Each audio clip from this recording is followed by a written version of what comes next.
যাদের শরীরে দুইটি দাগ আছে ওই শরীর কখনো জাহান্নামে যাবে না, সে অবশ্যই জান্নাতে যাবে।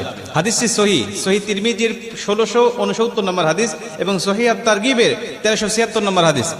হযরত আবু উমামা রাদিয়াল্লাহু তাআলা আনহু হাদিসটা বর্ণনা করেছেন। রাসূল সাল্লাল্লাহু আলাইহি ওয়াসাল্লাম বলেন, যাদের শরীরে দুইটা দাগ আছে এবং যাদের শরীর থেকে 2 ফোঁটা তরল পদার্থ নির্গত হয় ওই শরীর কখনো জাহান্নামে যাবে না, সে অবশ্যই জান্নাতে যাবে এবং আল্লাহ পাকের কাছে এই শরীরটা সবচেয়ে প্রিয় শরীর। রাসূল সাল্লাল্লাহু আলাইহি ওয়াসাল্লাম বলেন, 1 নম্বর দাগ হলো যে ব্যক্তি জিহাদের ময়দানে আল্লাহকে খুশি করার জন্য, আল্লাহর দ্বীন কায়েম করার জন্য অথবা আল্লাহর সন্তুষ্টির জন্য যে ব্যক্তি বাতিলের মোকাবেলা করতে গিয়ে শত্রু পক্ষের আঘাতে তার শরীরে ছোট্ট একটা দাগও যদি বসে যায়, এই দাগটা কিয়ামতের ময়দানে সুপারিশ করে বা এই দাগটা থাকার কারণে কিয়ামতের ময়দানে আল্লাহ পাক তাকে জান্নাতে দিয়ে দিবে। নবীজি সাল্লাল্লাহু আলাইহি ওয়াসাল্লাম বলেন, 2 নম্বরে ফরজ ইবাদত সমূহের কোন একটি দাগ যদি তার শরীরে দেখা যায়, যেমন নামাজ পড়তে পড়তে সেজদা দিতে দিতে কপালে